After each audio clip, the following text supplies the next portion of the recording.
गाय को रोजाना एक रोटी खिलाने से कौन सा फल मिलता है। एक समय की बात है, माता पार्वती और भगवान शिव कैलाश पर्वत पर बैठे हुए थे। तभी माता पार्वती ने भगवान शिव से कहा, स्वामी मेरे मन में एक प्रश्न उठ रहा है, आपकी आज्ञा हो तो आपसे प्रश्न पूछूं। फिर भगवान शिव ने कहा, देवी आपके मन में कौन सा प्रश्न उठ रहा है, निसंकोच होकर पूछो। फिर माता पार्वती कहने लगी, स्वामी गाय को रोजाना रोटी खिलाने से और उसकी सेवा करने से कौन सा फल मिलता है, और गाय के किस अंग को छूने से सभी रोग मिट जाते हैं। फिर भगवान शिव कहने लगे, हे देवी पार्वती, आपने मनुष्य जाति के लिए बहुत ही महत्वपूर्ण प्रश्न किया है। जो मनुष्य गाय को कष्ट देता है तो उसे उसके पाप कर्मों के कारण नरक में दंड भोगना ही पड़ता है, परंतु जो मनुष्य गाय की सेवा करता है उसे उत्तम लोक की प्राप्ति होती है। गाय की सेवा करने से इस मृत्यु लोक में और परलोक में मनुष्य को कौन सा फल मिलता है, मैं आपको इस महान कथा के माध्यम से बताता हूँ। हे देवी, इस कथा को बड़े ही ध्यान से और पूरा अवश्य सुने। फिर माता पार्वती कहने लगी, हे स्वामी, यह मेरा सौभाग्य है कि मैं आपके मुख से यह महान कथा सुनने जा रही हूँ। मैं इस कथा को बड़े ही ध्यान से और पूरा अवश्य सुनूंगी। फिर भगवान शिव कहने लगे, हे देवी पार्वती, प्राचीन समय की बात है, मध्य देश में एक बहुत ही सुंदर और रमणीय नगरी था। उस नगरी में श्वेत केतु नाम के राजा राज करते थे। वे सदा धर्म का पालन करने वाले गुणवान, चरित्रवान और धर्मात्मा राजा थे। उन्होंने धर्म पूर्वक अपनी प्रजा का पालन किया और अपनी प्रजा को सदैव ही प्रसन्न रखा। प्रजा सदैव ही उनसे संतुष्ट रहती थी। जम्मू देश की राजकुमारी मीनाक्षी महाराज श्वेत केतु की पत्नी थी। महाराज श्वेत केतु और महारानी मीनाक्षी बड़े ही प्रसन्नता के साथ रह रहे थे, परंतु अनेक वर्ष बीत जाने के बाद भी महारानी के गर्भ से कोई संतान नहीं हुई।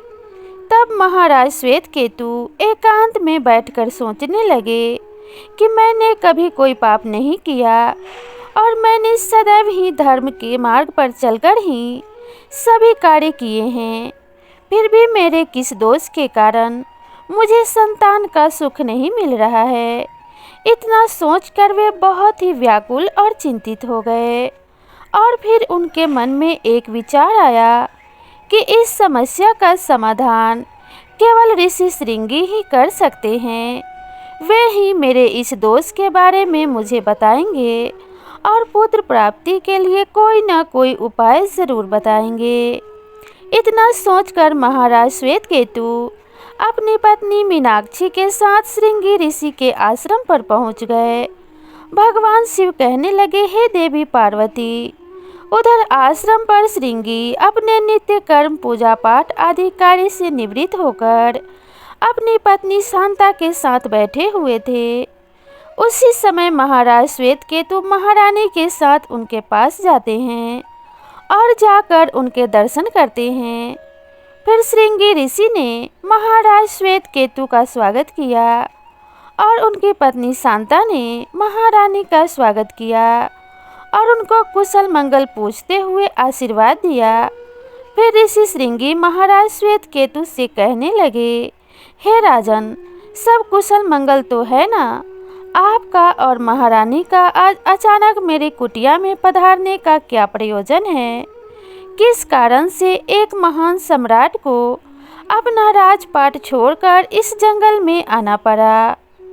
फिर राजा श्वेत केतु ने कहा, हे ऋषि श्रेष्ठ, मैं आपसे सहायता मांगने के उद्देश्य से आया हूँ। कृपया आप मेरी सहायता कीजिए, मैं बहुत दुख में हूँ। ऋषि श्रृंगी कहते हैं, हे राजन, आपके जैसे महान सम्राट को भला किस प्रकार की सहायता चाहिए? आप तो स्वयं सभी की रक्षा एवं सहायता करने में सक्षम हैं। महाराज श्वेत केतु ने कहा, हे ऋषि श्रेष्ठ, मैं आपके पास यह जानने के लिए आया हूँ कि किस दोष के कारण अभी तक मुझे पुत्र की प्राप्ति नहीं हुई है।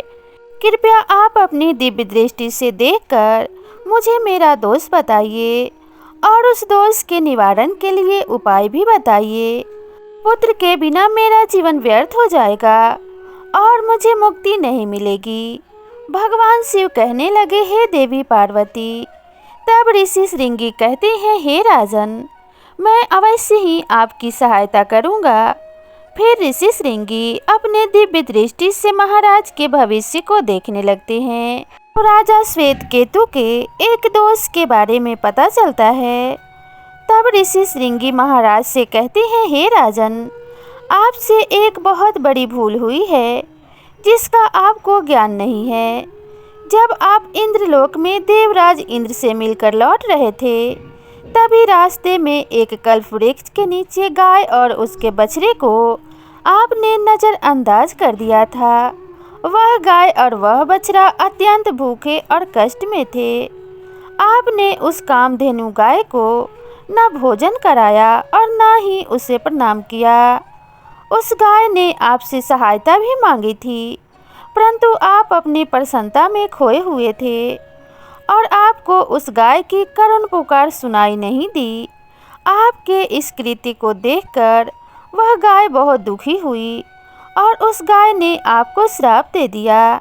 हे राजन, जो मनुष्य गाय को कष्ट में देखकर उसकी सहायता नहीं करता है, भूखी गाय को भोजन नहीं कराता, उसे तो महापाप लगता है और उस गाय के श्राप के कारण ही आपको कोई संतान नहीं हुई। इस प्रकार से ऋषि श्रृंगी ने महाराज श्वेतकेतु को उनके दोष के बारे में बताया, जिसे सुनकर महाराज बहुत दुखी हुए और पश्चाताप करते हुए कहने लगे, यह मैंने क्या कर दिया? मुझे अपने आप पर धिक्कार है। मेरी ही मूर्खता के कारण एक गाय को और उसके बछड़े को इतना दुख सहन करना पड़ा।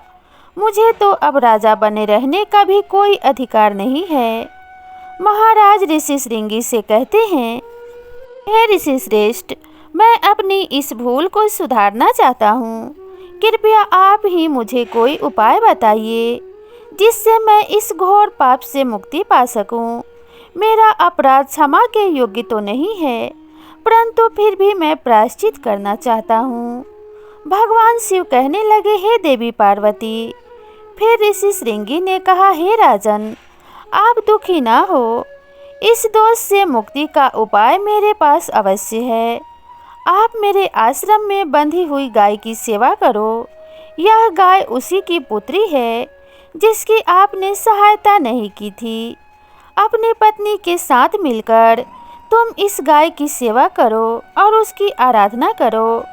वह तुम्हें अवश्य ही पुत्र प्रदान करेगी।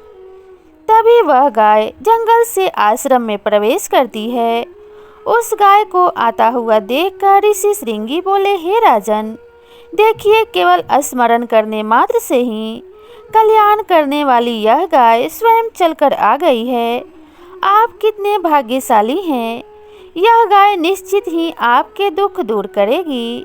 आप इस जंगल में इस गाय के पीछे चलकर इसकी सेवा करो।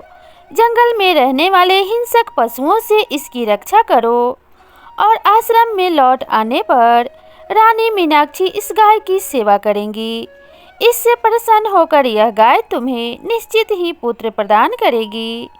फिर महाराज श्वेतकेतु ने ऐसा ही करने का वचन दिया और फिर दूसरे दिन सुबह ही महारानी ने गाय की पूजा की और महाराज उस गाय को चराने के लिए जंगल में लेकर गए। जब वह गाय चरने लगती है तो महाराज उसके पीछे पीछे चलते और इधर उधर हरी हरी घास लाकर उस गाय को खिलाने लगते।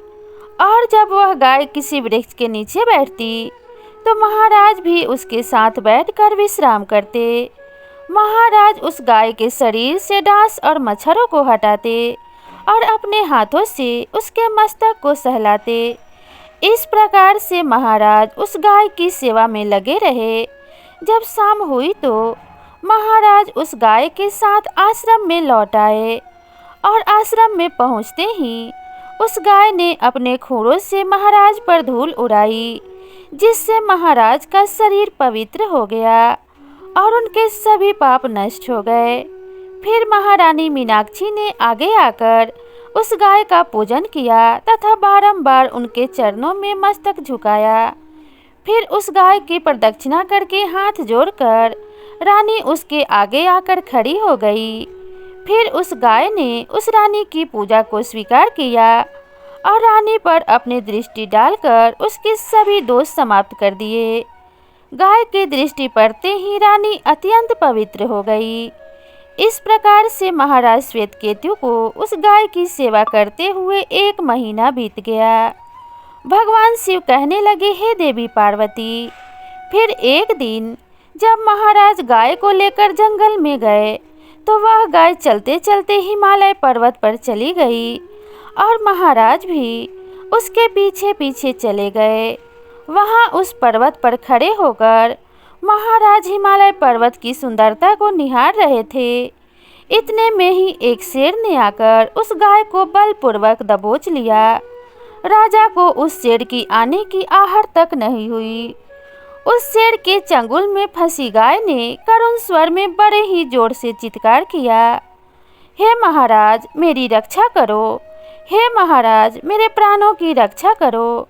जैसे ही महाराज ने उस गाय की पुकार सुनी तो उन्होंने देखा कि एक भयंकर शेर ने उस गाय को दबोच लिया और उस गाय की आंखों से आंसुओं की धारा बह रही है, जिसे देखकर महाराज बड़े ही चिंतित हुए और उन्होंने तुरंत ही अपना धनुष बाण उठा लिया और उस शेर को मारने के लिए धनुष की प्रत्यंचा खींची। और उसी समय शेर ने महाराज की तरफ देखा। शेर की दृष्टि पड़ते ही महाराज का शरीर स्तब्ध हो गया। उनकी सारी शक्ति छीन हो गई, उनका सारा बल नष्ट हो गया। अब उनके अंदर उस बाण को छोड़ने की शक्ति भी न रही। फिर वह शेर महाराज से कहने लगा, हे राजन, मेरे ऊपर प्रहार करना तुम्हारे बस की बात नहीं है, क्योंकि भगवान शिव मेरे ही पीठ पर पैर रखकर नंदी पर बैठते हैं। इसलिए तुम मुझे मारने की चेष्टा ना करो और यहाँ से लौट जाओ। विधाता ने इस गाय को आज मेरा ग्रास नियुक्त किया है, इसलिए तुम इसमें दखल मत दो। मैं जानता हूँ तुम राजा श्वेतकेतु हो। इस हिमालय पर्वत पर भगवान शिव की बड़ी माया फैली हुई है, इसलिए तुम तुरंत यहाँ से निकल जाओ। फिर महाराज कहने लगे, हे जंगल के राजा, कृपया तुम इस गाय को ना मारो। यह ऋषि श्रृंगी की संपूर्ण मनोरथ को पूर्ण करने वाली गाय है। इसकी हत्या करने पर तुम्हें महापाप लगेगा। गुरुदेव ने मुझे इस गाय की रक्षा और सेवा करने का आदेश दिया है। इस गाय का एक बछड़ा भी है जो आश्रम में इसकी राह देख रहा है। मैं इस गाय को मरने के लिए छोड़कर नहीं जा सकता।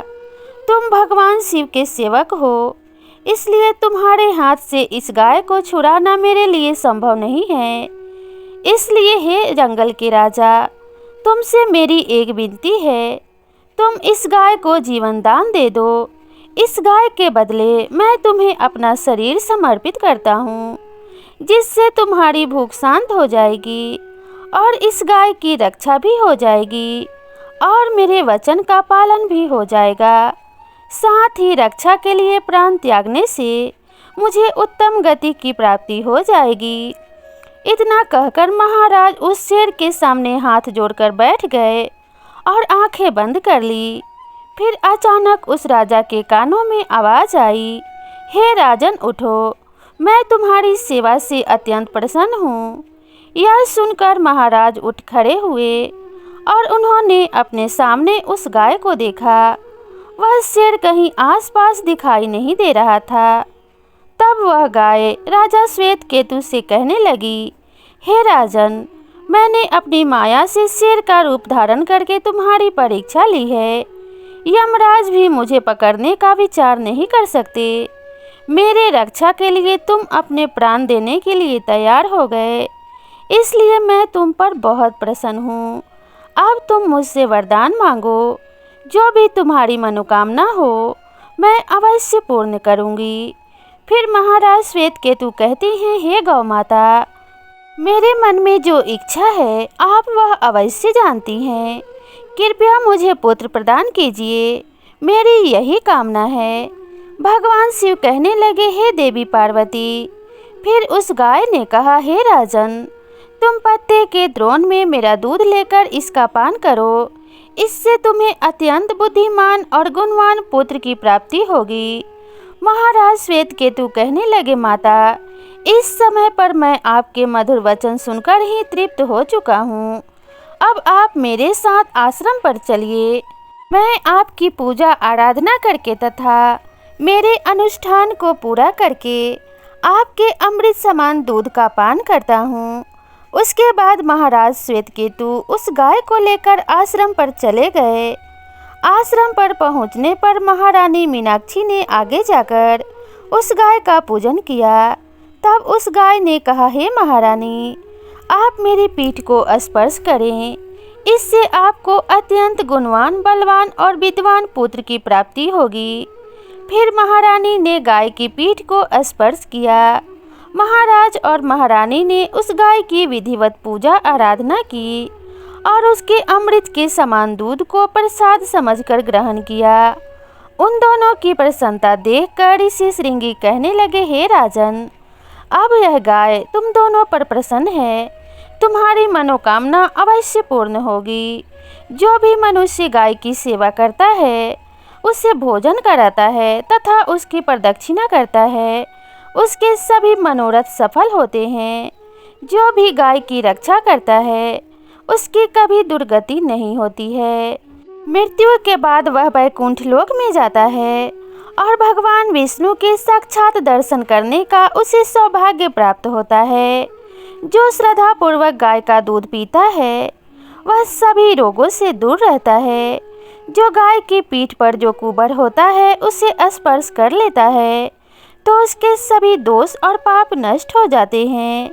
जो गाय का दान करता है, वह वैतरणी नदी को गाय की पूंछ पकड़कर पार कर लेता है।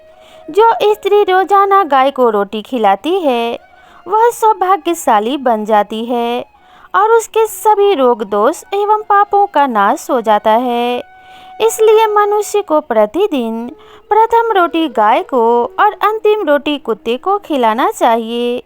इन नियमों का जो भी पालन करता है, उसके घर में कभी धन्य धान्य की कमी नहीं होती और उसके जीवन में कभी कष्ट नहीं आते। और अगर जीवन में कष्ट भी हो तो सभी कष्टों का निवारण हो जाता है। इसलिए गाय माता की सेवा अवश्य करनी चाहिए। भगवान श्री कृष्ण ने भी गाय को माता का स्थान दिया था, इसलिए गाय सदा पूजनीय है। तो दोस्तों, आज के वीडियो में बस इतना ही। आज की वीडियो आपको कैसी लगी कृपया कमेंट करके ज़रूर बताइएगा। और अगर वीडियो पसंद आई हो तो कमेंट बॉक्स में जय गौ माता ज़रूर लिखिएगा। तो मिलते हैं इसी तरह की नई कहानी के साथ, तब तक के लिए नमस्कार।